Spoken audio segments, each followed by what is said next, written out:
जी, मेरा सवाल ये है कि कभी कभी ऐसा होता है कि मतलब हमारे माँ बाप वैसे तो हमें संस्कार अच्छा देते हैं और हमें अच्छी शिक्षा ही देते हैं, लेकिन कभी कभी होता है कि हमारे आपस में इतने वैचारिक मतभेद हो जाते हैं। उनके टाइम पे कुछ और होता था, हमारे टाइम पे कुछ और होता था। तो मतलब क्या होता है कि जैसे वो सोचते हैं कि हमारा बच्चा हमारी बात माने, हमारी ही समझे, तो और जबकि हमको पता होता है कि हम जो बोल रहे हैं वो गलत नहीं है या उससे किसी को अहित नहीं है, तो क्या तब जो वो कह रहे हैं तो सारी बात उनकी मानना ही चाहिए? एक उदाहरण देके हमें समझाओ कि आप क्या चाहती हैं और आपके माँ बाप क्या चाहते हैं। उदाहरण जैसे जी, जैसे मैंने कोई बात कही कि जैसे पुरानी कोई सोच है या पुरानी कोई प्रथा है। क्या नहीं, शादी को लेके तो नहीं गुरुजी, ऐसी कोई प्रथा है कि उनको ऐसा लगता है कि हम ऐसे चले आए हैं, हमारे पूर्वज ऐसे चले आए हैं, तो हमारे घर का जैसे संस्कार यही है, रीति रिवाज यही है, तो हम उसको फॉलो करेंगे। जबकि उनको लगता है वो अपनी जगह ठीक है और हमें लगता है कि हम थोड़े एजुकेटेड हुए हैं, उस चीज़ को नए तरीके से बदल सकते हैं, अब नया कुछ कर सकते हैं। तो उनको लगता है, जैसे कभी कभी उनको लगता है कि एक लड़की होना बहुत लिमिटेड होना रहता है, कि आप लड़की हैं, आपको एक तरीके में रहना चाहिए, आप लिमिटेड ही रहिए। और हमें लगता है कि नहीं, हम एक लड़की हैं तो हम कर सकते हैं, क्यों नहीं कर सकते हैं, हर चीज़ें कर सकते हैं। तो उनकी ये सोच रही है कि मतलब हम जो है लड़कियों को इतने ही दायरे में रखेंगे, इतना ही ऐसे ही चलेगा जैसा चलेगा। आपको कितने दायरे में जाना है और कितने आगे? दायरे इन द सेंस गुरुजी की जैसे लगता है कि उनको लगता है कि बहुत ज़्यादा मतलब बाहर छूट नहीं देनी चाहिए, और एक रहता है कि एक प्राइवेसी मेंटेन होनी चाहिए। तो ज़्यादा छूट, आप छूट चाहती हैं? छूट नहीं चाहते गुरुजी, जैसे लगता है कि कभी कभी हमारे घर में हो जाता है कि अगर हमको बाहर स्टडी के लिए जाना है तो हमारे घर में ये रहा कि नहीं, आप लड़की हैं तो आपको रहना चाहिए, नहीं बाहर जाना चाहिए, ये सारी चीज़। तो फिर आप स्टडी करने बाहर नहीं जाती?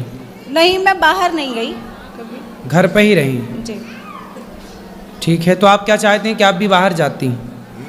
बाहर जाती, मतलब मेरे हिसाब से क्या लगता है कि मुझे ऐसा लगता है कि हमारे उनके बीच में बड़े वैचारिक मतभेद हो जाते हैं, तो क्या मतलब ये चीज़ सही है कि हम हर टाइम उनकी बात मानें? बता रहे हैं, ऐसा है, देखो जैसे आपने कहा कि ज़माना बदल गया, हम मॉडर्न हैं, आज का ज़माना युग मॉडर्न युग है जी। लेकिन देखो पुराने ज़माने में ना, पुराने ज़माने की जो दादियाँ होती थीं, पुराने ज़माने की जो महिलाएं होती थीं, वो गाय का गोबर उठाती थीं। तो गाय का गोबर उठाती थी तो लोग कहते थे तो गंवार हैं। और आज की आप जैसी पढ़ी लिखी जनरेशन जो है ना, वो कुत्ते की पॉटी उठा रही है और कह रही है हम मॉडर्न हैं। तो गाय के गोबर से कुत्ते की पॉटी तक पहुंच गए। गाय का गोबर उठाएं तो गंवार कहलाती थी, और कुत्ते की पॉटी उठा रही हैं तो मॉडर्न कहला रही हैं। गाय के गोबर से उन्हें दुर्गंध आती है। अभी एक नेताजी ने भी बयान दिया कि गाय के गोबर में गौशालाओं से दुर्गंध आती है, गाय से उन्हें दुर्गंध आती है, जबकि बिल्ली की पॉटी की कॉफ़ी पीना उनके लिए बहुत मॉडर्न है ये। तो आपकी माँ कहती है बेटा वहाँ मत जाओ, वहाँ मत जाओ, बहुत ज़्यादा आपकी माँ ना बहुत समझदार है। अभी एक लड़की ने, आपने देखा मेरठ के अंदर, वो तो लड़की बहुत खुली दिल की थी, खुली दिमाग की थी, मॉडर्न थी, बोलो हाँ, लेकिन उस मॉडर्न लड़की ने अपने पति को काट काट के ड्रम के अंदर पैक कर दिया कि नहीं? ये आज़ादी है। आज़ादी ना पुरुषों को मिलनी चाहिए ज़रूरत से ज़्यादा, ना स्त्रियों को मिलनी चाहिए ज़रूरत से ज़्यादा। पतंग जो होती है ना, आकाश में उड़ती है, लेकिन वो पतंग एक धागे से बंधी रहती है। यदि वो धागा टूट जाए या कट जाए तो पतंग आकाश में जहाँ थी वहाँ रह सकेगी? गिर जाएगी। आप यदि बेटा सुरक्षित हो, सुखी हो, तो बस आपकी जो माँ बार बार आपको रोकती टोकती है, उसका रोकना टोकना ही आपको आगे बढ़ाने में सहयोग कर रही है। वो रोक टोक जरूरी है। माँ बाप की रोक टोक खत्म हो जाएगी। सूर्पनखा को कोई रोकने वाला नहीं था। आजकल जिस लड़की को रोकने वाला कोई नहीं है, और लड़की यदि ना रुके माँ बाप के रोकने से, तो देख लेना वो सूर्पनखा बन के ही लौटेगी। इसलिए बेटा रोक टोक जरूरी है। हाँ, अब बात करते हैं थोड़ी और। कुछ बातें ऐसी होती हैं कि माँ बाप पुराने रीति रिवाज को फॉलो करते हैं, ठीक है, माँ बाप की वो बात मान लेनी चाहिए जो अच्छी है। जैसे कि एक छोटा आपसे मैंने पूछा, जैसे उदाहरण दो, आप उदाहरण नहीं दे पाई पर मैं एक उदाहरण देता हूँ। जैसे आप लड़की हैं, आप कहती हैं कि मैं व्यापार करूँगी, पर आपकी माँ कहती है नहीं तू व्यापार मत कर, तू नौकरी कर ले, फॉर एग्जाम्पल। तो यहाँ पर माँ क्या चाहती है, बाप क्या चाहता है कि नौकरी करोगे तो सेफ है, जाना है आना है, टाइम से महीने की 1 तारीख में पैसा आ जाएगा। अब व्यापार करोगी तो भागना पड़ेगा, घूमना पड़ेगा, पसीना बहाना पड़ेगा, ज़्यादा स्ट्रगल है। तो माँ बाप क्या चाहते हैं अपने बच्चों को, मेरा बेटा नौकरी करे। लेकिन जब बच्चा कहता कि नहीं मैं नौकरी नहीं करूँगा, मैं बिजनेस करूँगा, तो माँ बाप बिजनेस की परिभाषा नहीं समझ पाते, वो नौकरी की परिभाषा जल्दी से जान जाते हैं।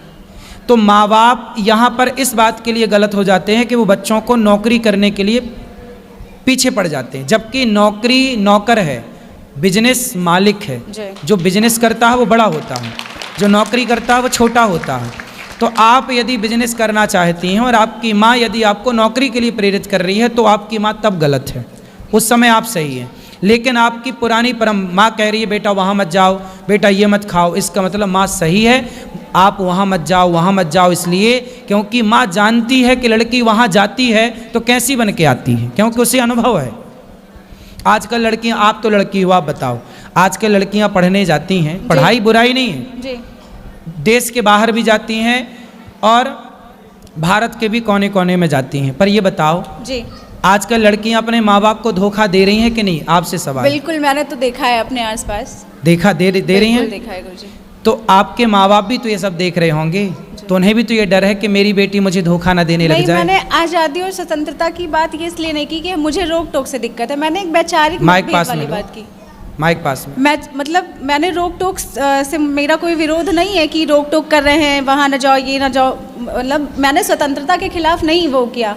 एक वैचारिक मतभेद रहता है कि जैसे एक ही तराजू में सबको तौलना भी तो नहीं सही है गुरुजी। ठीक है, एक तराजू में सबको नहीं तौलना चाहिए, बात ठीक है। सारी लड़कियां एक सी नहीं है, सारे लड़के एक सी नहीं है, ठीक है। कभी कभी हमारे पेरेंट्स क्या होते हैं कि हमें लगता है, वो भी हैं पेरेंट्स, हम मानते हैं, कभी कभी लगता है कि उन्हीं से गलत हो जाता है, तो क्या हमें कभी विरोध नहीं करना चाहिए? बिल्कुल, कई बार बच्चे सही करते हैं, सही बोलते हैं, और वो अपने इस एटीट्यूड से नहीं मानते कि मैं तो बाप हूँ तुम्हारा, मैं तो बड़ा हूँ, मैं तो बड़ी हूँ, तुम थोड़ी मुझे उपदेश करोगी, जबकि बच्ची या बेटा सही भी होता है।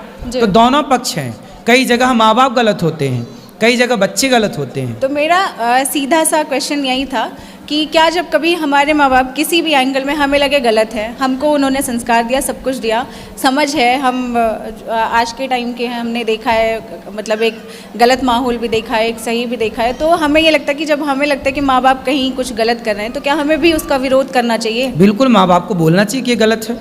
कई टाइम आता है गुरुजी कि सब लोग बोलते हैं घर में ऐसे कि नहीं हम पिता हैं तो उसका विरोध मत करो, कहना नहीं चाहिए, एक दायरा होना चाहिए। नहीं, पिता है तो पिता को कमरे में बता सकते हैं कि पिताजी आप पिता हैं तो गलत है। जैसे प्रहलाद जी के पिता गलत थे, हिरण्यकश्यप बोले कि मैं ही भगवान हूँ, तो प्रहलाद जी ने अपने पिता को बोला कि आप गलत हैं, लेकिन उन्होंने पिता के खिलाफ कोई षड्यंत्र नहीं रचा, वो तो केवल अपने पिता को इग्नोर करके भक्ति की राह पर चलते गए। आप अपने पिता को समझाओ जी, समझाओ, समझाने से वो समझे तो ठीक है, वरना आप समझा ही सकती हैं और क्या कर सकती हैं जी। अब वो गलती किस तरह की है, वो तो गलती सुनने से पता लगेगी कि वो गलती किस तरह की है। वो जनरल वे में भी हो जाती है कुछ। हाँ, तो फिर उनको समझाया जाए। और हर देखो, हमारे यहाँ कपिल भगवान बेटा हैं और देवहूति उनकी माँ है, तो पुत्र ने अपनी माँ को उपदेश किया।